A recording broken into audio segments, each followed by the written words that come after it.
Hi, it's Heather here with Underwater Panther, and I am continuing my Gemini or ENTJ series. And today I wanted to talk about the Gemini's modality, which is mutable. The mutable signs are the most unstable through their adaptable thoughts and feelings, and most open to influence by the environment. Their mode of activity is to make the transition from the old to the new, opening up the way for the cardinal signs to begin a new cycle. So the cardinal signs are the ones that start the new season. Cardinal is initiating and creating new, so begin a new season. So Aries is spring, Cancer is summer, Libra is fall, and Capricorn would be winter. There we go, I got it. It's hotter than hell in here, so I'm going to turn the air conditioner on. I do apologize about my volume issues. So, the mutable signs are the most unstable, and that is in the thinking and feeling realms. They are indefinitely flexible and tolerant. They find it naturally easy to let go of things. Whereas cardinal signs begin new things, and fixed signs, they sustain the things in between the seasons or within the thinking and feeling realms. The mutable adapts it to new and changing conditions. So the cardinal signs begin new things, and fixed signs sustain things, and mutable energy loosens structures and adapts it to new changing conditions. So the mutable signs, they can normally handle themselves in chaos better than the other signs. Fixed signs, they tend to be stubborn, and signs are the ones that like to create new things. So they like to understand the structure of things first, and then they will tend to somewhat want to blow up the structure and create something new. Maybe not necessarily the whole thing, but they do get into the processes of things and enjoy tinkering around with that. So with this territory, the mutable territory, comes mental worry. Mutable signs have many things going on in their heads rather than in tangible form. Many react by making lists. Some suffer from negative mental tension involving fear, paranoia, and panic attacks. In anticipating negative outcomes, they really suffer during the worry process, but their high adaptability always sees them through. Geminis are changeable in their ideas. So that's kind of where the sitting on the fence comes from, I think, with them, or the being two-faced. They just tend to adapt to ideas. They really are initiative and extroverted, so they can adapt to situations that call for logic and strategizing very well.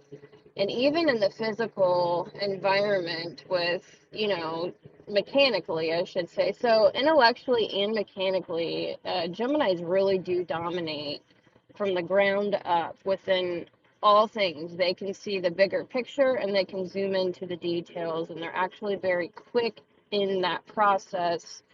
Tactically hands-on. It's like they can be very tactical and strategic, especially with their communication and socializing skills.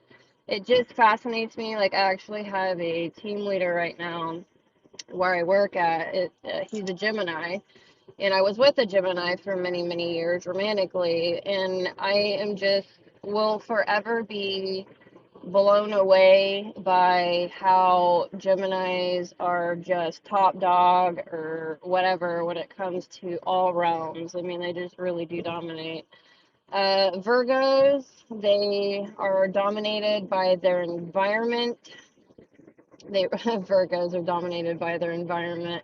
I actually have a coworker that's a Virgo female, and then there's a male team leader that's friends with the Gemini male team leader that I work with, and I have a brother that's a Virgo, and to me, I call them like the female that I work with. She's an older lady, and she told me she was a Virgo. I always ask, like, I literally care about people's personality types, leading personality types, or ego or sun sign more than someone's name. So I literally do keep that information in my head better than I do with people's names. For some reason, it takes me longer to remember that.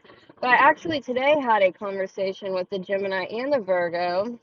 They were asking me how Virgos are psychologically, and that was like totally cool. So I was kind of just sitting there comparing the Gemini and the Virgo, and I was like, you know, what do they have in common is they're both ruled by Mercury, so they're very communicative, they're both extroverted, and they just have a huge, vast network of people they know or are acquainted with, like they just, I don't know which would dominate more in the social aspect of things, Virgo or Gemini. I mean, they really do come neck and neck, but I would definitely say Virgo, because Geminis, they tend to go back and forth with the socializing. They can be extremely extroverted, but then they do tend to kind of like Cancer, they go into themselves and like to kind of like, you know, hide out or get their batteries recharged. The Virgos just go, go, go when it comes to the extroversion with socializing and communicating. And it's fascinating. But yeah, Virgos have a better memory than Geminis for the details, and that can be like physically or mechanical details. It can be you know, this Virgo said that he had a hard time remembering names, but he remembers faces and like landmarks when you're driving. These are kind of the questions I ask people on, like, you know, about their memory. So it's like, what do you remember? Do you have a bad memory? Do you have a memory like a goldfish like I do? Do you have to write everything down? What do you specifically remember very well and in detail? And then my other question is, memory is a thing, and then like with driving, like, do you remember road signs? Do you remember landmarks? Do you have to use a GPS? Can you go somewhere once and then remember how to get there again? So like memory and driving is like a really fascinating thing to me to ask when I figure out someone's personality type. And like their relationship with time is also very fascinating to me. Like, can you remember things timeline wise? Does time escape you? What does time feel like for you? And you know, just kind of like, what is their main focus? I'm totally going off on a tangent here, but it was really super fun. And the Virgo said that he remembers, he doesn't remember names, he remembers faces, he goes by landmarks, but also if he takes something apart at work, he can remember all the little details about how all that is. So it's kind of like OCD to a degree. Geminis and Virgos are both OCD for sure. It is amazing to me. So the Sagittarius is mutable as well. It has a continually changing view of life's possibilities. So they have a continually changing view of life's possibilities. So they're like the philosophers or the jack of all trades, Sagittarius. I haven't written my book on them yet, but I worked with a Sagittarius male that was, you know, older than me, and he got into astrology to a degree, but he was more into like the tarot cards and all that stuff. So it was kind of fun to talk to him when I started learning this years ago. He was really open to my ideas, and it was a fun bantering back and forth spiritually and mentally, very mentally stimulating for me. I love Sag. And they have a sense of humor, and they're sassy. It's hilarious, but they're kind of like wishy-washy in the sense of they can't hold on to. But the Pisces is mutable, within the environment. They're like a chameleon, and they like to reflect and mirror others' behaviors, and sometimes they compromise so much that they sacrifice their own needs. So Pisces are mutable within the extroverted feeling or the feeling realm. They care highly about other people's feelings and emotions. So it's like they're always in tune, like they're the water signs. So all water signs are in tune with the vibe of the group very deeply. Scorpios actually are very in tune with their own feelings and values, and they can see that and help others in that realm. But Cancer and Pisces are very much so into the vibes. So how it plays out in the mutable Pisces is they're mutable. They adapt their actions based on how other people are feeling.